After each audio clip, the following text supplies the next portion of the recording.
No mundo do crime, conseguir respeito é uma tarefa bastante difícil. Tem gente que pagaria milhões para ser respeitado e ter sua história lembrada nos quatro cantos do mundo da criminalidade. Se há um homem no Rio de Janeiro que conquistou esse respeito de uma parcela significativa do universo criminal, foi Orlando Jogador, um traficante que revolucionou os métodos de ação de criminosos e a forma como eles administram os comércios paralelos de entorpecente. Venha conhecer conosco a impactante história de Orlando Jogador. Fala aí, rapaziada, como vocês estão? Aqui é Joel Paviotti do canal Iconografia da História.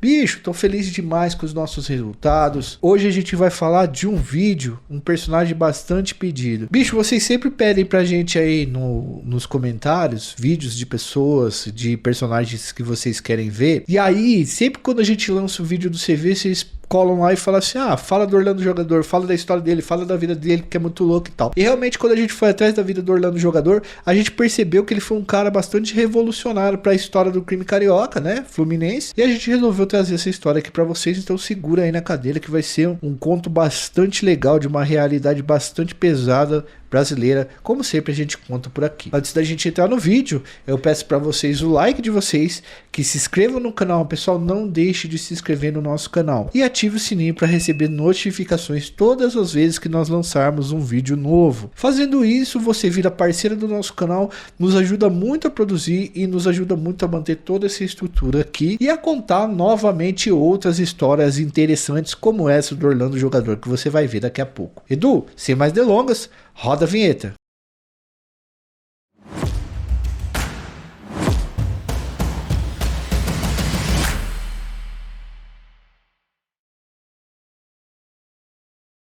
Galera, depois de muitos pedidos de vocês, finalmente a gente conseguiu ter um tempo aqui para se debruçar sobre a vida e a história do Orlando Jogador. E olha, galera, não foi fácil, tá? A gente teve que procurar em vários livros, em matérias de jornais, em antigas publicações. Inclusive, eu quero deixar um salve aqui pra galera do Baú do Tráfico, lá do Twitter. Tá? Eles nos ajudaram mandando algumas fotos do Orlando Jogador que a gente nunca nem tinha visto isso daí. Os caras fazem um tempo muito bom lá também. Segue os caras no Twitter, rapaziada. Valeu, Baú do Tráfico. E vamos apresentar aqui esses fatos para vocês, tá? Espero que vocês gostem e fiquem bastante ligados aí, pois a história é bem complexa, envolve muita gente, muita briga e muito poder. Vamos lá então. Pessoal, antes de falar do Orlando Jogador, né, do Orlando da Conceição, que é o foco aqui do nosso vídeo, vamos entender um pouquinho, como sempre, o contexto no qual o Orlando está inserido. Vamos lá voltar para os anos 70. Então, no final dos anos 70, nasceu no presídio de Cândido Mendes, lá em Ilha Grande, no Rio de Janeiro, um grupo criminoso que ficou conhecido primeiramente como Falange Vermelha e depois muda o nome para Comando, ou CV. A gente não vai falar o nome inteiro porque o vídeo pode ser, a gente pode estar indo contra as regras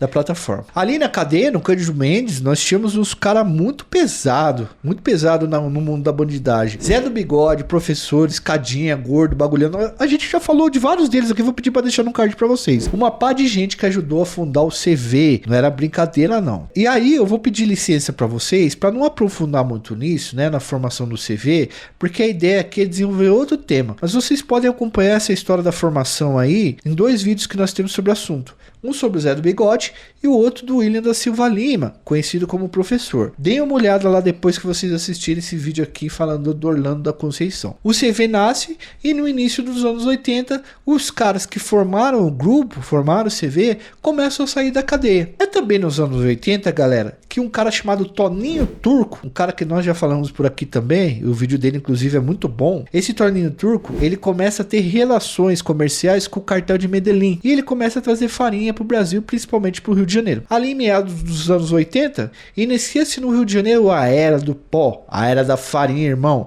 E esse pó começou a ser comercializado dentro das comunidades do Rio. O CV, esse grupo, então, começou a tomar conta dos morros, expulsando pequenas quadrilhas que dominavam os locais e impondo uma espécie de monopólio do crime nessas regiões. Inclusive, rapaziada, foi nessa época aí que, principalmente nas comunidades da zona sul do Rio de Janeiro, começaram a ter disputas sangrentas entre várias quadrilhas ali para ter propriedade do morro, né? Como é o caso da comunidade Santa Marta, com o conflito entre o Zaca e cabeludo. E esses conflitos eram sempre assim, galera. Era um conflito entre quadrilhas que estavam ali no morro, que cometiam crimes faz tempo por ali, e contra membros do CV, que queriam comandar o espaço ali para armazenar e vender entorpecentes para os boys que tinham dinheiro, principalmente na Zona Sul. E na época, o pó virou uma praga no Rio, tiozão. Tem imagens de jornais com fila com mais de 200 pessoas na frente de Acari buscando uma farinha para dar um tiro. Era o dia todo, irmão. Começou a render demais, começou a dar muito dinheiro o mercado do pó. Compreendendo tudo isso agora, esse contexto, vamos lá pro lugar onde a nossa história ocorre, pelo menos a maior parte dela, que é o Complexo do Alemão, o maior complexo de favelas do Rio de Janeiro. Rapaziada,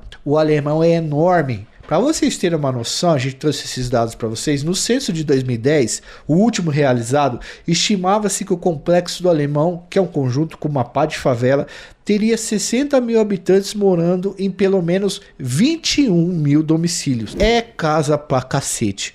Hoje, acredita-se que esse número pode estar na casa de 80 a 100 mil moradores. É muita gente, é muita coisa. O complexo, galera, tem uma longa história. Ele se inicia em 1920, quando o polonês mudou para a região e começou a plantar nas terras ali. Ele era polonês, esse cara que mudou para lá e formou essa primeira comunidade. Mas, mano, vocês sabem como é que funciona no Brasil, né, velho? Todo branco, loiro e gringo aqui no Brasil vira alemão e já era. Pô, fala aí, toda comunidade, todo bairro, toda quebrada tem um cara que nós chamamos ele de alemão. Se ele for loiro, então é alemão ou russo, entendeu? Mas enfim, esse polonês, que a galera chamava de alemão, loteou um terreno e ele começou a vender, a distribuir terras ali, e com a migração nordestina no final dos anos 60 e início dos anos 70, aumentou mais ainda. Quando o governador Leonel Brizola entrou no poder nos anos 80, ele fez um projeto chamado Uma Família, um lote. Esse projeto do governador ajudou a regularizar lotes lá no Alemão, no Complexo do Alemão. Levou para o lugar serviços básicos como energia e sistema de água, o que tornou o lugar muito mais atrativo ainda para morar. Pois um lote ali era barato e você já comprava com escritura, evitando o possível despejo. Não era tão caro como morar na Zona Sul, mas era um lugar que dava para você ter oficialmente o seu barraco. A verdade é que o Complexo do Alemão virou um monstro, galera. Uma grande comunidade com várias comunidades dentro, e o local geográfico principal ali é o Morro do Alemão, que na época da inserção do tráfico e dos caras do CV nas comunidades, passou a ser dominado por um cara chamado Amarílio da Glória Venâncio, conhecido também como China. Esse China aí, rapaziada, ele era um antigo assaltante de banco que ficou preso no Cândido Mendes e se filiou ao CV desde o início da facção. Ele é considerado membro da primeira geração do CV. Agora, finalmente nós vamos entrar no principal personagem dessa história, um mano chamado Orlando da Conceição. Preste atenção, Orlando cresceu no bairro Engenho da Rainha, que fica na zona norte do Rio de Janeiro. É nas redondezas ali do Complexo do Alemão mesmo. Nós não encontramos, rapaziada, informações dos pais do Orlando jogador, tá? O que é muito comum quando a gente fala de traficante. Mas o que pudemos averiguar é que na infância do Orlando, ele fazia peneiras para times de futebol e chegou até a jogar bola profissionalmente. Quando jovem, ele disputou campeonatos pelo clube Olaria. Olaria é um clube bastante conhecido dentro do Rio de Janeiro ali. Foi lá, inclusive, que ele ganha o apelido de Orlando Jogador. E aí passa a ser de ser da Conceição para ser jogador. Então Orlando Jogador passa um tempo no Olaria, mas ele sai do clube. Aí tem duas versões do porquê ele saiu do clube. E as referências, cada uma cita uma coisa, né? A primeira versão diz que Orlando sofreu uma entrada e acabou contundindo o joelho e teve que sair fora do clube. A outra versão diz que ele, na verdade, estava envolvido já com o crime mesmo, jogando bola, e faltava muito aos treinos. Então ele resolveu optar pela vida bandida e o clube já não queria manter muito ele lá. Galera, de qualquer forma, o fato é que ele saiu fora e aí a gente começa a falar do Orlando jogador no mundo criminal. Então o jogador, em meados dos anos 80, vai parar na quadrilha de assaltantes de China, que nós citamos anteriormente aí. Nessas fitas feitas com China, o Orlando jogador conhece outra figura importantíssima do CV, um cara chamado Rogério Lengruber, conhecido também como Bagulhão. Com a supervisão de Lengruber, Gruber, China vira o chefe do Morro do Alemão e jogador vira o braço direito tanto do Bagulhão quanto do China. Bagulhão já era uma figura muito conhecida e ele vai preso. Quando o Bagulhão vai preso, China começa a divergir de Orlando Jogador sobre os rumos que o comércio de entorpecentes deveria levar ele no Alemão. E outra fita é que o China, ele tinha formação de assaltante e ele não gostava muito de comércio de entorpecentes. A cara dele era a adrenalina do assalto, tá ligado? Coisa que o tráfico não dava. Foi então que Orlando Jogador deu um golpe e destituiu o China do poder. Aí também nós temos duas versões. Uma que o China já estava pensando em sair do tráfico, já estava cansado e foi preso. E a outra que Orlando e seus homens teriam passado o China, teriam apagado ele mesmo. A gente contou as duas aqui, mas podem ter várias outras versões e a verdade está numa delas, ou não, né? Mas a gente não conseguiu chegar a um ponto de cruzar informações e falar, é essa. Bom, com o comando do alemão nas mãos, Orlando Jogador fez uma enorme revolução que vai mexer em toda a estrutura do tráfico do Rio. Cara, é muito louco mesmo. Se liga na gestão criminosa do Orlando Jogador à frente do alemão. O Orlando, pessoal, foi um dos primeiros caras a arrendar bocas na região do Complexo do Alemão. Como assim, Joel, arrendar bocas? Lembra que eu falei pra vocês que tinha treta entre as quadrilhas da Zona Sul, Zaca, Cabeludo, que os caras ficavam brigando, quadrilhas que já estavam ali e caras que estavam chegando pra vender entorpecentes, os caras ficavam se matando? O Orlando resolveu propor acordos para essas quadrilhas. Então, o Orlando fez um sistema de arrendamento de boca. O Orlando chegava pro cara da quadrilha e falava assim, ó, você pode vender nessa boca, eu garanto que a polícia não vai chegar em vocês e que não vai vir ninguém do CV tomar essa boca de vocês. Mas parte do dinheiro que vocês vão fazer nessa boca, vocês vão dar para mim. Quem resistiu foi morto. Tá ligado? Foi assim que o Orlando passou a controlar 18 bocas e mais de 20 comunidades. Rapaz, fora isso aí que eu falei pra vocês, o Orlando Jogador começou a implantar certas paradas na favela para deixar os moradores um pouco mais satisfeitos com a presença dele ali e da quadrilha dele. Ele percebeu, pessoal, que sem a população não daria para ocupar o morro com armas. Então o que ele passou a fazer? Ele passou a pagar remédios, pagar médicos para atender a população e outras coisas mais. No livro O Dono do Morro, de Misha Glenn, que a gente usou aqui como referência, vamos deixar indicado para vocês, isso fica muito claro quando o Misha conta que Jogador foi o primeiro chefe do tráfico a não ligar que seus soldados saíssem da vida bandida. O livro conta, galera, que antes de Orlando Jogador, os chefes do tráfico pegavam pesado com gente que tentava sair do tráfico. Mas Orlando dizia pros caras, se você não deve nada, pode sair fora. Vai pra igreja, vai trabalhar, arrumar alguma coisa pra fazer da sua vida. Vida do crime é difícil e no fim ou é caixão, ou cadeia, ou cadeira de rodas. O livro entrevista um pastor que era homem do Orlando Jogador. Esse cara, ele diz que o Orlando Jogador foi o primeiro a constituir um tribunal dentro das favelas. Quando tinha alguma acusação de traição, pessoal, ou algum crime que ocorria na comunidade que não podia ocorrer, o Orlando Jogador não chegava e simplesmente executava o cara. Ele dava chances de defesa pro maluco. Ele chamava o cara e o cara lançava a palavra dele para tentar explicar o que aconteceu. O pastor também descreve que Orlando Jogador não gostava de maltratar ou esculachar ninguém, tá ligado? Se fosse condenado a pena capital, ou seja, perder a vida, o Orlando Jogador não esculachava o cara, ele dava só um tiro na cabeça do cara pro cara morrer sem dor. O jogador chegou até a criar dentro do Complexo do Alemão um hospital clandestino, galera, para atender pessoas feridas no conflito do tráfico. Mano, um hospital clandestino, pensa nessa fita. Essa história do hospital clandestino é contada no livro Abusável de Caco Barcelos, que a gente também tá usando aqui para contar essa história para vocês. Nós indicamos fortemente para vocês esses dois livros. Além de tudo isso, Orlando tinha mais de 100 homens armados cuidando do alemão. 20 desses caras faziam a sua segurança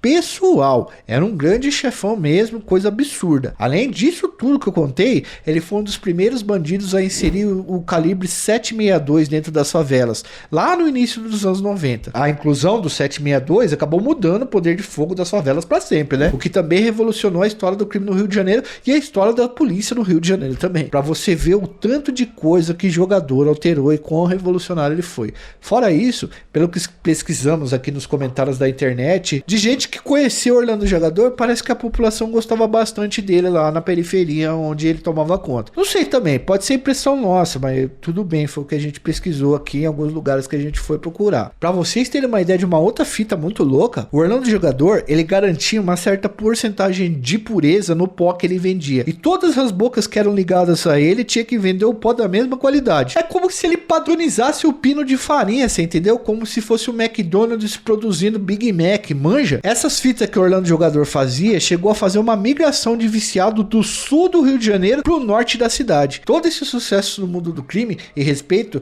começou a chamar a atenção de uma galera, né? Os invejosos aí, os crocodilos que agem na crocodilagem. Um desses caras era um mano chamado Hernaldo Pinto Medeiros, que tinha o apelido de UE. O E, pessoal, aprendeu muita coisa com o Orlando Jogador. Ele fez parte da quadrilha de Orlando e chegou a ter uma relação bem próxima, chamando o Orlando Jogador até de padrinho em uma certa época. O E, galera, era um comerciante de entorpecente muito ambicioso e extremamente violento. A gente tem um vídeo falando da história do E, tá? Aliás, essa terceira geração do CV, que é o E, Beiramar, Marci VP, Elias Maluco, esses caras aí eram tudo doido, sanguinário, violentíssimo mesmo. Dizem que o E e Elias Maluco que criaram aquele lance do micro-ondas, que vocês já viram em filme aí, que o cara coloca os mano dentro do pneu, joga gasolina, querosene e risca o fósforo. Vixe, mó fita. Essa geração do E, além de ser extremamente violenta, também era muito ambiciosa e tinha uma cabeça empreendedora, de enriquecimento a qualquer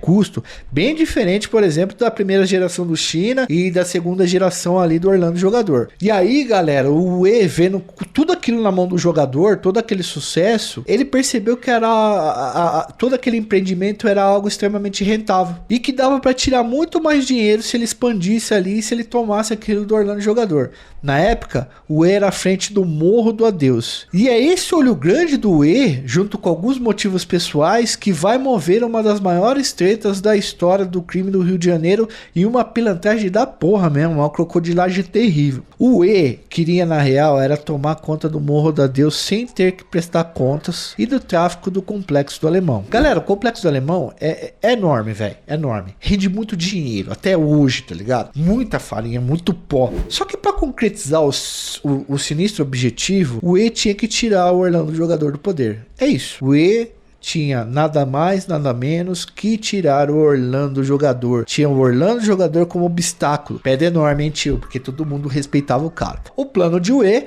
era usar todo o carinho e consideração que Orlando possuía por ele para emboscá-lo. Olha que fita. O E colocou o plano dele em funcionamento para tirar a vida do Orlando Jogador. Se liga nesse bagulho. O Rio de Janeiro, galera, tem a história oficial e a história dos becos. Ou seja, temos o que foi estudado e construído por jornais, pesquisadores, a versão de quem defende cada lado, mas assim, há várias versões dessa fita ocorrida entre o E e o jogador. Tem gente que fala que o jogador era vilão, que o E era vilão e tal. O que vamos apresentar aqui é a versão que nós coletamos dos livros A Irmandade do Crime, de Carlos Amorim, e Abusado, de Caco Barcelos. A gente vai até deixar o link para vocês adquirirem se quiserem no comentário, porque são dois livros excelentes. Vamos apresentar a versão que esses caras colocaram nos livros deles, ok? Galera, em julho de 1994, os homens de UE, então, disseram a Orlando Jogador que ele tinha sido sequestrado pelo Batalhão de Operações Especiais, o BOP, e que os policiais exigiam um resgate de cerca de 60 mil dólares. Então os homens chegaram lá para Orlando Jogador, os homens de UE falaram: o UE foi sequestrado pelo BOP, os caras querem 60 mil dólares, senão vão tirar a vida dele, mano. Como Orlando tinha muitas fontes e amigos do crime,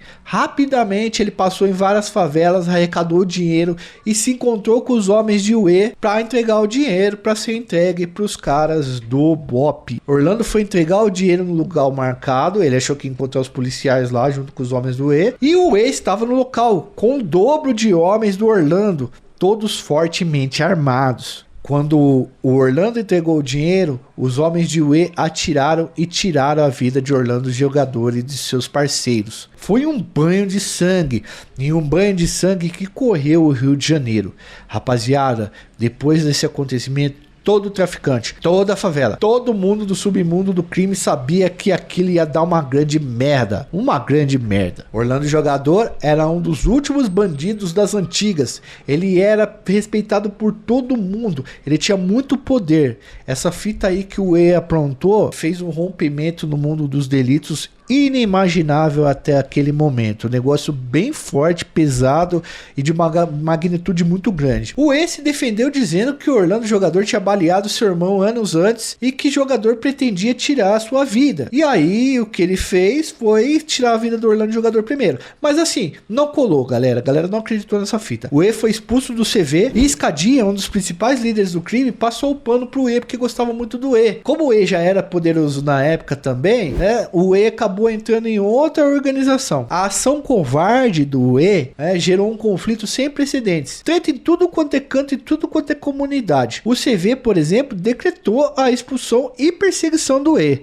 Negócio pesado mesmo. Com muito poder e dinheiro, galera, o E entrou para a organização criminosa Terceiro Comando e se aliou à ADA, Amigos dos Amigos, rachando de vez em 3 facções o controle do tráfico de drogas na geografia criminal do Rio de Janeiro. Rapaziada, e daí pra frente o complexo do Alemão virou a faixa de Gaza, meu irmão, mó treta. O E tirou a vida do jogador, mas não conseguiu se manter no poder do Alemão. Ele entrou na mira de gente perigosa como Marcinho VP, Beira-Mar, da polícia, e ele precisou sair fora pra se esconder, mano. O cara que tirou a vida de um dos caras mais pica da história do CV teve que começar a se esconder. Até que depois de tanto fugir, ele foi preso. Só que assim, galera, o E ficou jurado e conhecido como traíra, por ter tirado, lógico, a vida de um dos caras mais pá que teve no Rio de Janeiro, manja. A vingança, por ele ter tirado a vida do Orlando jogador, ela demorou um pouco, mas ela chegou, sempre chega, né? Ela acontece em 2002, na cadeia Bangu 1, onde vários cobras criados estavam presos. Beira-Mar, Marci VP e outros caras